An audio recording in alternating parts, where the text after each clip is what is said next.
So, first of all, very good morning, good evening, good afternoon, as per your respective time zone, guys. Let me share my screen and let me know once the screen is visible to you. Is it visible, guys? Yes. Yeah, perfect. So, guys, in our today's webinar, we will be going to discuss about risk management. Okay. So we'll discuss very much in a detail what is a risk management, how organizations would be conducting a risk assessment activity along with the practical example. We'll also try to understand how once the risk has been identified, what are the risk response methodologies available with the organization to respond to those risks. Okay. So this is all we will be going to discuss in our today's webinar. And before we start our discussion, first we will understand what is the risk. Okay.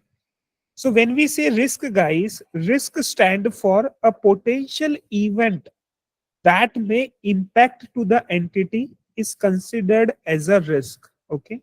So probability of happening something and multiplying by the resulting cost or benefit, if it does, it is considered as a risk. Now whenever we talks about risk, along with risk we also need to understand two more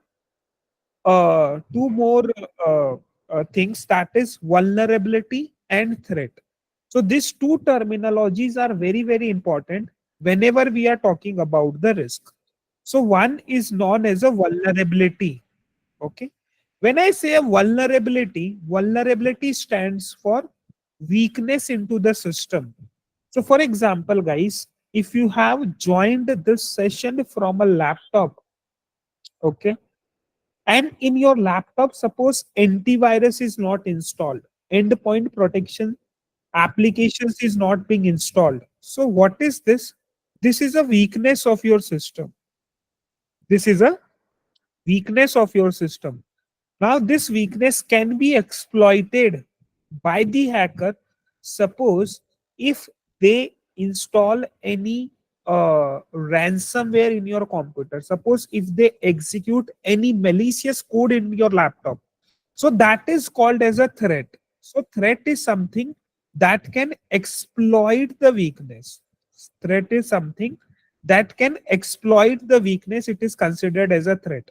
So when organizations would be doing their risk management, when they would be conducting a risk assessment activity, at that time they will try to identify the risk. Okay. Risk they will try to identify when they know the vulnerability and threat which are being associated with the particular process or with the particular asset. Once they get to know about the threat and vulnerability, then they form a risk statement, and accordingly, risk can be calculated with the help of formula, which is probability multiplied by the impact. Now, this particular slide seems to be little bit theoretical. You might have already know all these definitions. You might already know all these terminologies as well. But in our today's session, we'll try to assess that how risk is calculated actually with the help of some risk register which we are using in the practical life. Okay, we'll come to that part also, but first we'll just discuss it theoretical concept, and then we will go to the practical part also. Okay, now let me just tell you that how the risk assessment activity is being carried out. What is the step by step process of doing a risk assessment, and then I will show you the template so that it would be easy for you to understand and easy for you to retain as well. Now when I talk about the risk assessment, guys, so first organization will decide whether they want to do the risk assessment asset wise or whether they want to do the risk assessment process wise. So first they will identify which all assets and which all processes are critical in the company. Once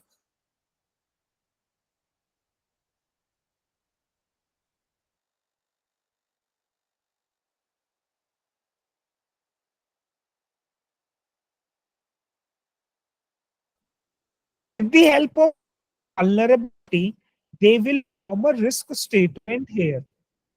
Now, once the risk statement has been formed, they will, they will do the impact analysis. They will, guys, in the impact analysis, they will see that what is the financial impact. Sachin, Uh, you're losing your voice. okay. Oh, am I audible, guys? No, Your Sabir. your voice is cracking, Sachin. Yes. Am I audible? Still the No, same. it's still breaking your voice.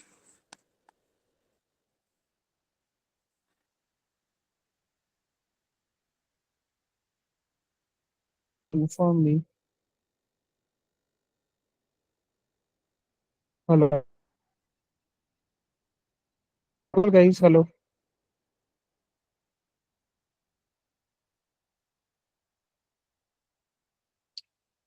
Hello. Am I audible? Can you confirm me in a chat or unmute? Yeah, this is better. Yes. Yeah. This is better. Okay. Perfect. Yeah. So, what I was telling you guys, we were discussing about the risk assessment activity. Okay. That how the risk assessment is being carried out. So, two steps we have discussed. First, we identify the critical assets and the processes. And based on this identification, we identify a relevant risk. Now we have to do the impact analysis. Suppose we know the assets and processes which are critical. After knowing that asset, now we need to see that what is an impact of a particular threat and vulnerability. So we try to see impact, like what is a financial impact, what is a operational impact, what is a legal impact, what is an impact on our reputation, and accordingly we calculate an average impact value for that particular asset or for that particular process. Now, after doing an impact analysis, we calculate a risk and we will try to prioritize the risk.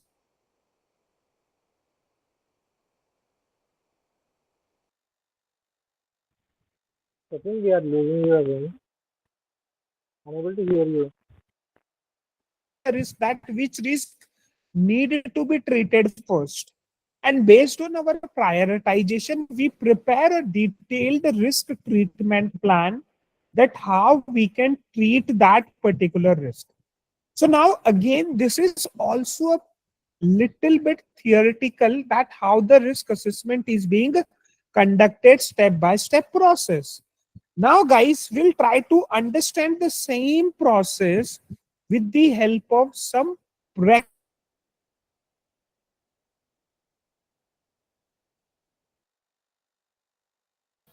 example. I would be showing you the risk register. Sachin sir, your voice is breaking again. We're not able to hear you continuously. Audio is lost in between. Sorry, I need to change my network.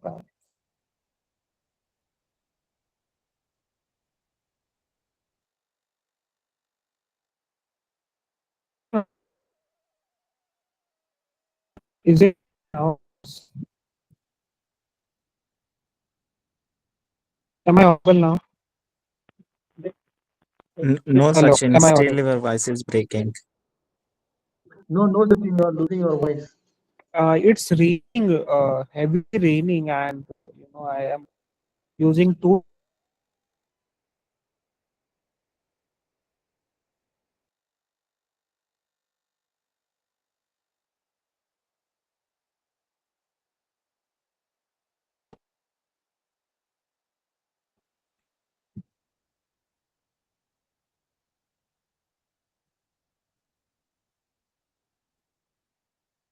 Okay, yeah, let me rejoin then.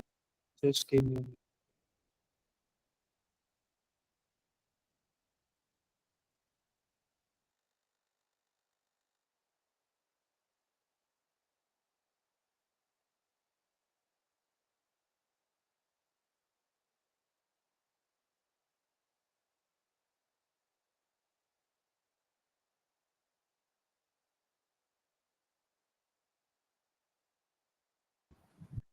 Yeah, am I audible now, guys? Yeah, no, something better. Yes, Now, Sachin. okay, perfect. So let me share the screen again. Okay. Yeah, so I was telling you that now we'll discuss about a risk assessment with the help of practical example. So guys, can you tell me what is the first step of the risk assessment activity? First, what we will be doing? First, we will Set identification. Identification of Identify the asset. critical assets critical or assets. process. Okay, that is very important. First, we identify how many assets or processes which are there in the company, and that is too critical for our business. Okay. So now, for Yeah. example, we have identified one of a critical asset, and that is to my server. Okay, that server is my critical asset. Okay, I have used this example in lot of other webinar. Let's use another example, guys. So for example, guys, here also our critical asset which we are treating is an Oracle database instances where we are storing our data. Obviously, this is one of a very critical data, you may say, correct? This is a very critical asset for the company. Now, against this asset, there is one weakness. Okay, and what is that weakness? That company have allowed to employee that they can share the email outside the organization. So basically, outbound emails are permitted. Can you please tell me, guys, that against this particular weakness, okay, how this weakness can exploit, how someone can exploit this weakness? Tell me. Outbound emails are being permitted. Sensitive data will be leaked out. Sensitive data can be leaked out, correct, guys? All the critical sensitive data which is there in the company, that data can be leaked very easily because outbound emails are permitted. So now basically we have understood that okay, this is my weakness, and this weakness can be exploited by someone in the term of data sharing, correct? Now we have identified that this is a threat, and this is the vulnerability, and this is the risk statement that allowing an outbound emails to domain other than organization authorized, that will encourage to intentional disclosure of information by an employee. This is my risk statement. Now, what is the third step, guys? First, we'll identify the critical assets and process. Second, we identify the risk. What is the third step? What is the third step? Identify impact. Perfect. Third is identify the impact. So after identifying the risk, we will do the impact analysis. Now, impact analysis will understand that what is the probability of occurrence of this threat and what is an impact. What is a legal impact? What is a business impact? What is a financial impact? What is an impact on the customer? Now, guys, all these values generally are being derived with the help of risk metrics. So, organization will also prepare their risk metrics. Okay, in the risk metrics, they will prescribe what is the meaning of 1, 2, 3, 4, 5, and accordingly they will put those values here. Now, as an auditor, suppose if you go there, am I audible? If you are sharing the Yes, card yes, you are. Yes. and my screen is visible, Yes. Now I think visible, no? I think Perfect, this perfect. time is disappeared now. Now it's Okay. visible. Okay. So I was telling you guys that see, whenever you get this risk register, okay, especially as an auditor, okay, then try to see the impact value that is being prescribed by the company. Now, here I will tell you one example, guys. Suppose you are doing an audit for a company on which regulator have specified the company to install the DLP. Now, in the impact analysis, the organizations have given the value 2. Okay, what value they have put in here? They have put in a 2. Now, 2 means what? I have to see in the impact category. 2 means very low impact. Now suppose if it is a mandated by a regulator, then ideally the impact value should be 4 or 5, guys. Correct? 2 is not justified in this scenario. Correct, guys? Are you Excuse me, showing we can't see screen? the I can screen, only see please. the, yeah, I can only see the. Okay. Let me reshare. That is why I have asked you. My screen is visible. Is it visible now, guys? Yeah, it is visible. Visible? Everyone? Yeah, Yes, now it is. Yeah. Okay. So what I was telling you guys, this is my risk register, and in a risk register, we are at the impact analysis stage. Now, in the impact analysis, what risk we have discussed? We have discussed that outbound emails were permitted, which can lead to the leakage of sensitive data. Now, organization have done an impact assessment for the same. In the impact assessment, the first column that is there is a legal and regulatory impact. Now, in the legal and regulatory impact, they have put it the value as a 2. Now, suppose if you are auditing this particular company and if you get this risk register, so what you need to do is you need to see whether it is required by the regulator or not. Whether regulator have put it something in their circular, something in their requirement that company should have an appropriate control to protect the data. Nowadays, every regulator will write those statements in their circulars, in their requirements, that you need to have an appropriate control put in place to protect your data. Correct, guys? Now suppose if the company, while doing a risk assessment, and in the risk assessment they have put it the legal and regulatory impact as a 2, obviously you will ask a risk team that what is the rationale of keeping it as a low. Because as per our understanding, guys, if it is mandated by the regulator and if you don't have implemented this control, what would be the ideal value here? Can you tell me? Either 4 or 5, guys. 4 and Correct? 5. 4 and 5 make a sense Yes. here, because if it is specified by a regulator, that means it has a high impact or very high impact. So what I'm trying to tell you with the help of this example, whenever you are evaluating those kind of risk register, or whenever you are reviewing those register, try to see that what impact values have been prescribed by the company in the risk register. Now, obviously, there would be some subjectivity. I am not saying that it has to be 5 or it has to be 4. Some subjectivity. Now, if you are doing, you may put a 4. If I am doing, I may put a 5. There is some subjectivity, but there should not be a too much of difference. Like, I think 2 is not acceptable if it is a regulatory requirement. So try to see what impact value is being written in your risk register, whether company have considered some kind of reasonable assumptions while doing an impact assessment or not. Because based on your impact, based on your probability, your risk score is being calculated. Are you getting my point? Based on the impact and based on the probability, your risk score is being calculated. So suppose if they put the lesser value in the impact or probability, what will happen? The risk score will be reduced. And if the risk score would be reduced, the risk prioritization will change. And if the risk prioritization will change, the risk treatment plan will also change.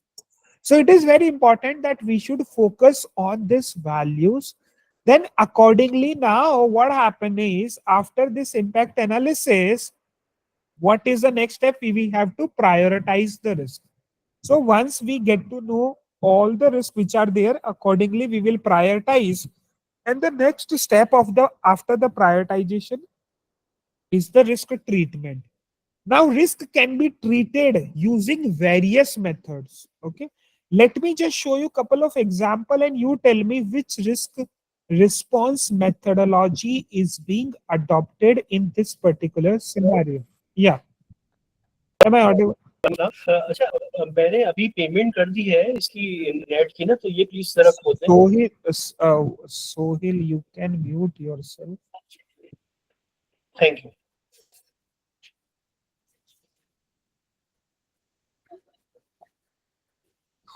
Okay, so let me just mute all. Okay.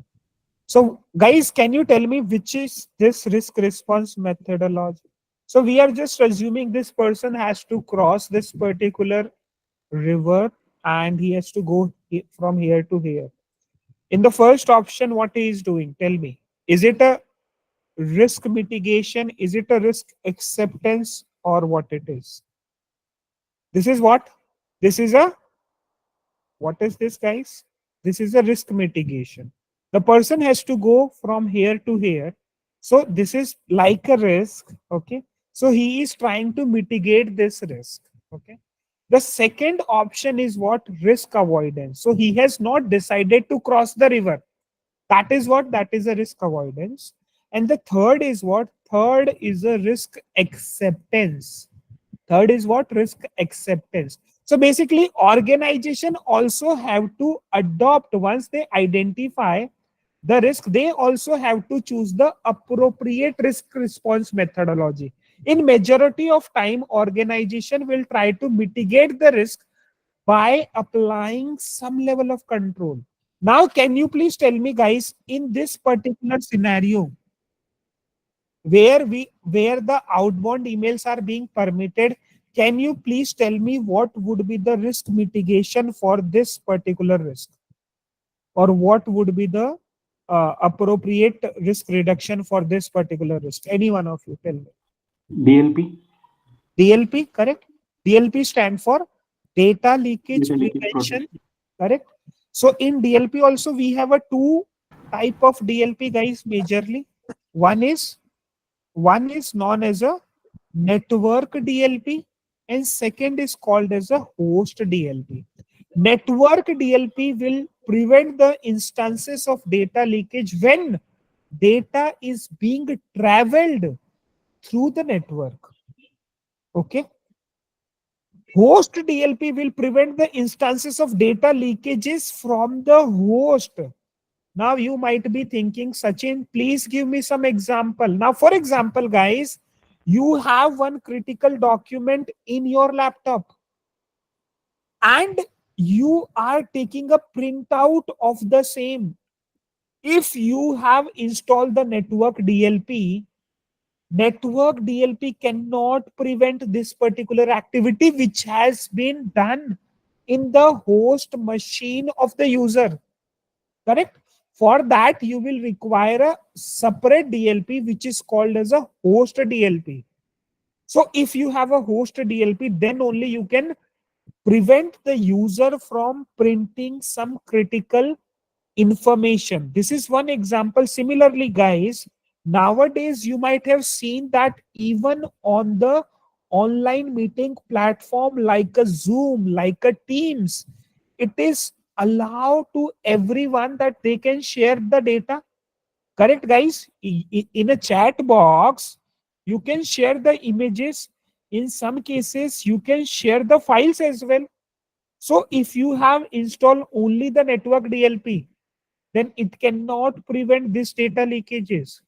Similarly, guys, suppose if you transfer the data in through a pen drive or through any external drive, suppose you have taken an exception to allow the USB port in your laptop, and when you are transferring the data, after taking an exception at that time, suppose if you transfer critical file, network DLP cannot prevent.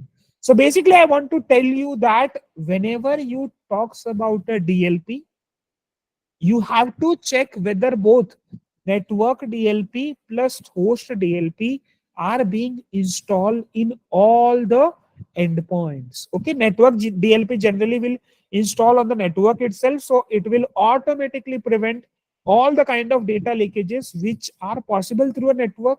But in case of host DLP, you have to check whether it is being installed on all the host machine or not. Okay, so, but basically this DLP will work as a risk mitigation or risk reduction for this particular identified risk. Now, second is a risk avoidance.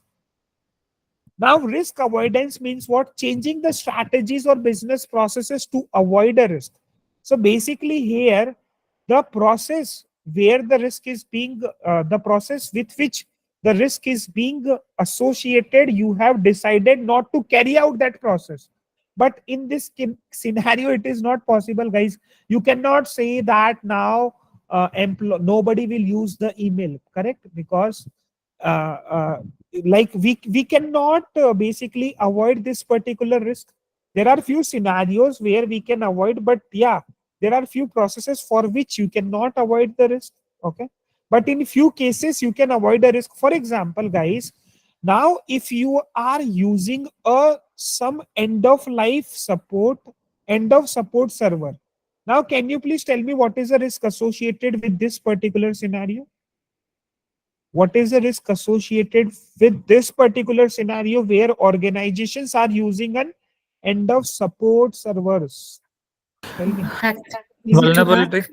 No support. Yeah, vulnerability, like those are vulnerable. Basically, there would be no patch available from the vendor, no support available from the vendor. There are high chances that those servers can be hacked by a hacker. Now, in this scenario, suppose if organizations have upgraded those server, then this particular response methodology will be considered as an avoidance, that we have avoided this particular risk. Okay, so this is a risk avoidance. Risk acceptance means decided to accept the risk in as is format. So whatever is there, that we have decided, we have agreed that okay, let's keep it the same. Okay, and whatever will happen we'll see. So that is an acceptance. And the next is a transfer. So in case of a risk transfer, whatever losses that has been occurred due to materializations of a risk, those losses will be beared by a third party. So this is considered as a risk transfer. So this all risk response methodologies are being available. Organization will choose an appropriate risk response methodology, and accordingly they will try to mitigate the risk. Now, my next question to you guys, suppose organization have implemented a DLP here. Now, I believe our risk score would be 0. Correct, guys? After implementation of DLP, our risk score would be 0. Yes or no? No. Why? No. Risk cannot be It zero. only minimize the risk. Okay. It will minimize the risk. Correct. So are we This is the saying that residual risk? risk.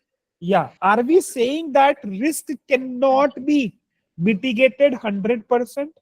Even It if gives yeah, only the basic assurance, but not complete risk cannot be eliminated basically, correct? eliminated. Even Yes. if you implement world's best control, even after implementing that, there is some risk which remains, and that risk is known as a that risk is Residual risk. risk. Residual And risk. what would be the risk response methodology for residual risk? We have to Accept. accept the risk. Okay, whatever residual risk which would be there, we have to accept. For example, if after doing the risk assessment, we have implemented some control, after implementation of control, you can see that risk has been reduced. Earlier it was this, now it is this. And now organization will say that we have implemented best possible control. Even after implementing that, there is some risk which remains, and that will be considered as a residual risk, and we are ready to accept those risks. We are According to ready their to risk appetite. perfect. Now here, guys, Sohil have mentioned about one terminology which is called as a risk appetite. Okay, what it is called is it is called as a risk appetite. So there are three terminology, guys. One is known as a risk capacity. Okay, second is called as a risk appetite, and what is the third terminology? What is the third terminology, guys? Third is called as a risk tolerance. Does any one of you know the difference between these three terminology? Capacity, appetite, and tolerance. basically what risk response methodology that we will adopt, it is very much depend on this three terminology. Okay, tell me, any one of you, what is capacity, what is appetite, and what is a tolerance? Any one of you? Appetite is something like, the ability to absorb. Okay, ability to absorb. Okay, perfect. Then what is a tolerance? How much we can Tolerate to handle. tolerate the risk, right? Okay. How Maybe much we extreme can tolerate. limits. Sorry, RTO risk, okay, something no, like no, that. no, not like that. How much we can tolerate the risk? How much? Threshold Can limits. accept it. How much we can accept what happens to the outcome, you know? I think uncertainty that is acceptable. Okay, so let me put it in the another way. Let me give you some kind of non-technical example, and then we'll. Yeah, Anwar, tell me. You have raised your hand. You have raised your hand, Anwar. Was it by mistake? Okay, so tell me, Dhruv. Let's take one example here, Dhruv. I will be needing your help for the example. Hello, Okay? it is a deviation. Tolerance is a Very good. deviation. Perfect. Very good, Anwar. So, Dhruv, tell me, what is your favorite food? I like to have sandwich. Sandwich. So, for example, Dhruv like to have a sandwich. Okay. Now, let me explain you all these three terminology, guys. So, basically, do you know what is a normal appetite of Dhruv? Dhruv generally can eat up to 2 sandwich. This is his normal appetite. Okay. This is his normal appetite. He can eat up to 2 sandwiches. But suppose when Dhruv goes to any kind of restaurant or any kind of shop which is very famous for the sandwich. Okay, so for example, nearby to my house there is one Om sandwich which is very famous for a sandwich. So when Dhruv visit to that particular shop, at that time he is ready to eat up to 3 sandwiches. So this is a tolerance. What is a tolerance, guys? Deviation from his normal appetite. Deviation from his normal appetite. See, organization cannot run without taking a risk. So we have decided that, boss, our normal risk appetite is 1 lakh. We are ready to take a risk up to 1 lakh. This is my normal appetite. But now what is happening, that there is one project in which the risk is more than my appetite. Okay. On that particular project, the risk is beyond an appetite, but we are also getting some more benefit in that project. So tolerance is what? Tolerance is deviation. So basically we will say that, okay, we can tolerate a risk up to 2 lakh. That is fine if we are getting some more benefit out of that project. So that is what? That is a tolerance. Now let's talk about capacity. So capacity is like a maximum amount of risk. Now in case of Dhruv, Dhruv cannot eat more than 4 sandwich. If Dhruv will eat more than 4 sandwich, he will vomit. So basically, capacity is a maximum amount of risk that an enterprise can take without its continued existence being called into the question. So that is a maximum. So I'm saying that I cannot go beyond 5 lakh. So this is what? This is my capacity. This is what? This is my maximum capacity. Now, whenever organization would be deciding on the risk response methodology what to choose, they will consider all these three statements. Now for example, if there is any risk which is my appetite, so there is no harm in accepting those risks, guys, correct? If there is any risk which is below your appetite, then you can accept those risks, correct? So in the, as a part of risk management, organization will also defines their risk appetite level, risk tolerance level, and risk capacity level you can go and you can ask to them that what are those levels, okay, and accordingly they will try to respond to those risks. If something is beyond the appetite, they will try to mitigate, okay. And obviously, like, nothing can go beyond the capacity. So yeah, these are the three terminology. I hope now it is clear to everyone. Is it clear? Appetite, capacity, and tolerance is clear to everyone. Is it clear to everyone? Yes, Yes, Sachin. Yeah. Nice Yeah, very clear. explanation. Perfect. So this is about the capacity, appetite, and tolerance, guys. So as we discussed, appetite is defined as an amount of risk on a broad level that entity is willing to accept in pursuit of its business. Tolerance is what? It is a deviation from the risk appetite, which is not desirable, but not to be sufficiently below the capacity. Okay. So again, one more example. If you are driving a car, obviously there is a risk. If you are driving in the range of 0 to 70, that is a normal amount of risk. If you are going beyond 70 up to 80, that is a deviation. Beyond 80 or 100 is not acceptable. So this is about this. Now, basically, guys, this is what all about your risk assessment activity.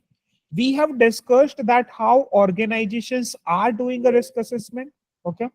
What is the step-by-step processes they are following to conduct this risk assessment? How they are documenting this risk registers? Okay. And as an auditor, if you get a chance to review their risk register, what are the points you have to consider? This is all we have discussed. Now, let me tell you one more thing, okay? That is about an RTP. RTP stands for Risk Treatment Plan, okay? Risk Treatment Plan. Now, what happens sometimes, guys? Suppose you have conducted a risk assessment. After conducting a risk assessment, you have identified 50 risks.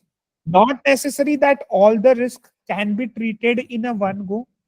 Correct? Not necessary. There sometimes there is a dependency on the other team. Sometimes there is a business dependency. Sometimes there is a financial dependency. We don't have a budget. We don't have a manpower. Correct? So there can be the n number of reason by which the risk cannot be mitigated. So out of 50 risks, you have mitigated the 40 risk. 10 risks are still open. Then what generally organization will do, guys? Organization will prepare a risk treatment plan for those risks which are not being treated as of now. It is known as a open risk. So organization will say that we have highlighted this risk. We know that this particular risk exists in our company. Okay. We are planning to mitigate this risk. So there has to be a documented plan for the same, where they will mention that, okay, as of now, this is open, but in near future, we will definitely mitigate this particular risk. And this is a date by which we will mitigate this particular risk. And very important thing, there has to be a necessary approvals from the respective department. Whenever you find any RTP, you have to ask for the approvals as well, whether it is approved by the risk team, whether it is approved by the information security team, IS team, IT team, now data privacy team also, my compliance team also, correct? So all the necessary approvals should be there, okay? And you also have to see the trend. So basically, in some company, what is happening, for whatever control they can't implement it, they always have a tendency to take an RTP. Let's take an RTP. Let's take an RTP. Now, if you see some increasing pattern in the number of open risk, for example, last year open risk was 15, now this year 30, again next year 45, and it is going 70. So if you see some trend in the open risk, that open risk are being increasing day by day, then obviously you have to ask, this is a red flag. It means that you are not mitigating anything for each and everything. You are taking an RTP, correct? This is also not right process.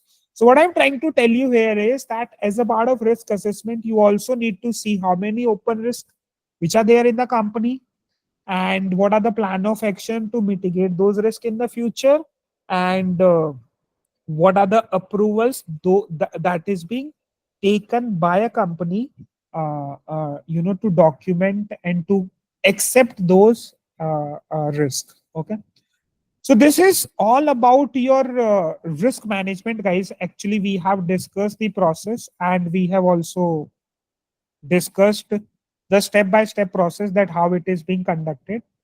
Now, if you have any query, any doubt related to risk management, you can ask, guys. Anything that you want to discuss regarding the risk management, you can ask. Any Hi, query? Yeah, myself is Anwar here. yeah, Anwar, please tell me. Hello.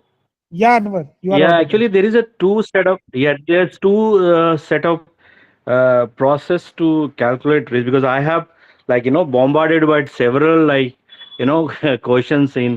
in my organization itself, because one is CIA C plus I plus A, right? One is C into I into A, Mhm. right? So what is the actual Yeah, yeah. methodology with both result the same, or is there any deviation between two? No, no. So basically, what happened, Anwar, is basically you are talking about those CIA values. So when we are calculating this particular risk, we also need to map. See, are you talking about this confidentiality, integrity, and availability mapping? Are you talking about this one, Anwar? You are on mute. Yes, I'm talking about a risk, like risk calculation, right? So how we calculating Yeah, risk, right? So for yeah, yeah. calculation of risk, there is a two method. Even if we have to That is, multiple of exposure factor also. yeah, yeah. So that is quantitative and qualitative, Anwar. Okay. To calculate a risk, we have a two option. Either we can choose a quantitative. In case of quantitative, we would be using some numbers. So for example, here you can see we have used a certain number. In some cases, we can also go for a qualitative risk assessment. Now, in case of qualitative risk assessment, we would not be using a numbers. Instead of number, we will use the subjective parameters like a high, medium, low. Okay, Yeah, high, medium, low, to critical. calculate a risk. That's okay, because I'm really Correct. I'm Yeah, concerned about the quantitative. yeah, yeah. So then, in case of quantitative, see, this is how it is being calculated. You have to put some numbers. As we discussed, we have to see the risk. Against the risk, we have to assess that, suppose for example, this risk, whether is there any regulatory requirement, then accordingly I will put a number for legal and regulatory. Now suppose if this particular risk has any impact on business, so I will put a number for the business. And for this, what I will do, I will prepare my metrics like this. Okay, Yeah, we'll prepare I our got your metrics point. like this. Yeah, got your point. Yeah. Yeah, I got your point. But the real challenge is, brother, is first, where is asset based risk. So once you define the asset or list an asset of your organization, then based on asset, you can populate, identify your risk. Perfect. Perfect.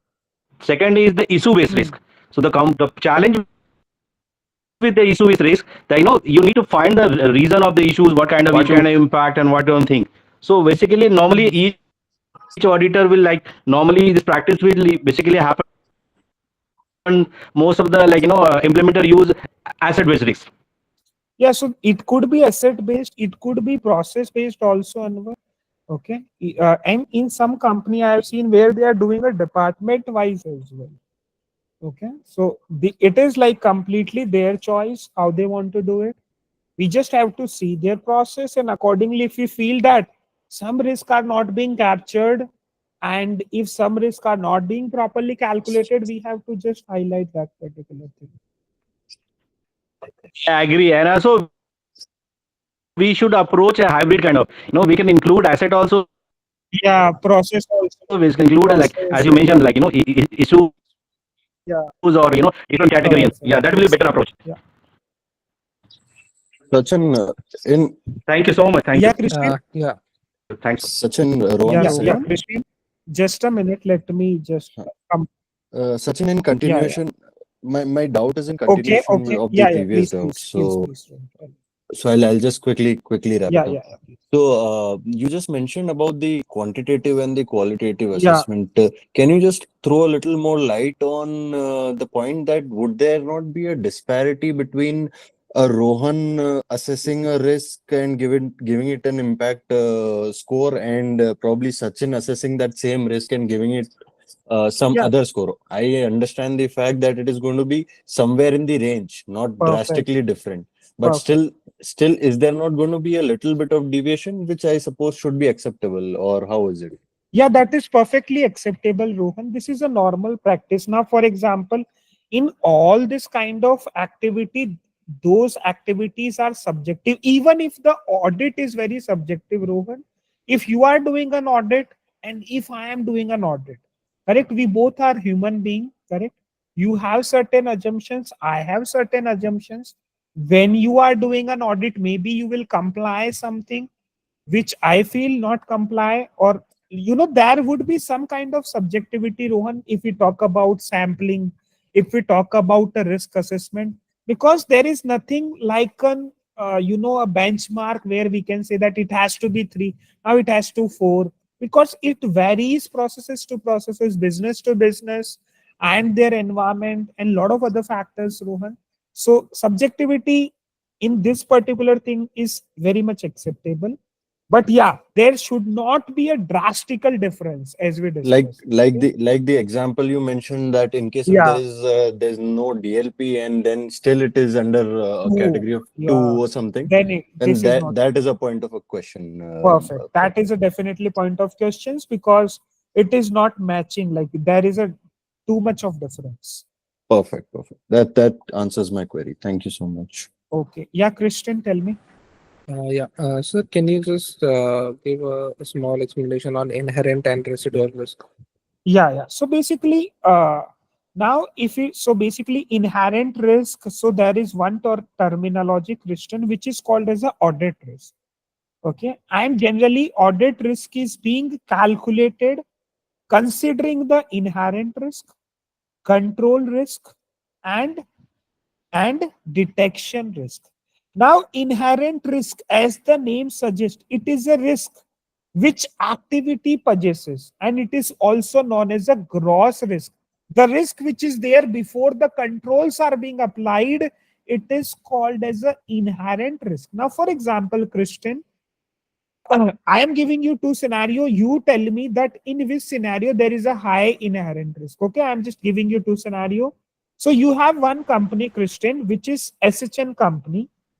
SHN company is a large MNC which has a multiple branches across the countries. Okay, so India, US, Canada.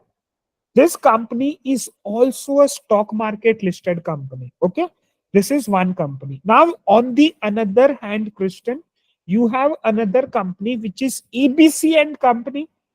This is a small company, not listed company. Okay, like not listed on a stock market. So, out of these two company, in which company inherent risk is high? SHN company or EBCN company? It's in company because the companies in different countries also. Okay. So legal and compliance. Yeah. Perfect. So basically, when you have calculated the inherent risk, what you have considered, you have thought about the processes, correct? You have thought about its size. So that is what the inherent risk, correct? You have answered question without knowing their control environment, correct? Without considering what level of control they have implemented. So that is what the inherent risk that activity possesses, risk that is there in those kind of business. So that is what the inherent risk. Okay. Okay, Christian, is it clear? Yeah. Yeah, Thank you. yeah, Sachin, I have a question. Please tell me. Sachin, basically, I am working for a bank, and where I usually prepare a risk assessment at the beginning of each year. Okay. What problem I usually face, that Mm-hmm. every department, Mm-hmm. or you can say the every function have a Mm-hmm. different set of risk and risk family. So it's very difficult to put that these department into one model or one risk register, because every department have a different set of different Yeah, kind of yeah. risk applicable. So Perfect. could you help me out? How can we deal with the situation? Like you gave example of outbound emails. But Okay. there are certain departments in Where any it is allowed. organization. Yeah, yeah. Exactly. And their nature of function allowed, like they have to frequently deal with a Agree. client which is outside the organization. So Perfect. they frequently communicate with those clients. So if you keep them all in a one One bucket, then it is not a exactly, true exactly. true How can true we sense. eliminate Yeah, I got your point. So basically, as we discussed, risk assessment can be done asset wise, process wise, and a department or process wise also. Okay, department or okay. area wise. So basically, what I would suggest you in this area, whenever you are doing a risk assessment, do it department wise. I've seen a lot of companies who are doing this activity department wise. So basically we can compare now, like for example, on a one side I have marketing department has to deal with a lot of customers, they have to Yes. interact with a lot of clients which are outside my domain. Now if I put a DLP restrictions over there, then it will unnecessarily create too much of alerts. Correct. Exactly. So Yes. basically, in order to mitigate this, what we are doing, Sohil, I've seen some company which do the risk assessment and purely department wise, they make a separate risk assessment sheet for each of the department, so that when we are reviewing the risk sheet at the periodical interval, it would be very easy to assess and to update those registers. If we don't do it department wise, I agree with you, you have to face a lot of challenges to put those risks into a single register. Yeah. Yeah, because every department have a different set of functions. So Perfect. if we get an holistic view, so we Hmm. will be unable to find or Yeah, identify the risk correct. priority. Perfect. And it will not do the justice as well. So Exactly. yeah, yeah. So yeah, you can do this one basically. Okay. What is the Sachin, prerequisite? What is the prerequisite for attending this course No as a peer reviewer? prerequisite, Bhaskar. Basically, if you are interested in ITIS audit, if you are someone who are passionate about information system auditing and all those stuff, you can attend. Basically, in this course, I will try to explain everything from a scratch. So even if someone who is not from ISIT or audit background, they can attend to the course and they can kind of get the relevant experience and exposure for this areas. Okay, I was attended the ISA course when first or second batch Rajesh sir was there. And what Okay. is the next course? Shall I? So basically, after that, it got changed, Mahesh. There, like Yeah, yeah, in yeah. first I it heard. was too much of theory, and Mm. like now I made it too practical. Like I don't think that there is much sense of discussing theory, because any whichever way Mhm. nowadays everyone is reading those theories in the books, in the certification, in the ISO, in CISA. So it doesn't Correct. make any sense to repeat those stuff. It is better that we discuss some practical challenges, some practical case study, which Mm-hmm. make a better sense actually. Okay. Uh, Then I want completely vulnerabilities side, vulnerabilities and pen test side. Is there any course particular for that?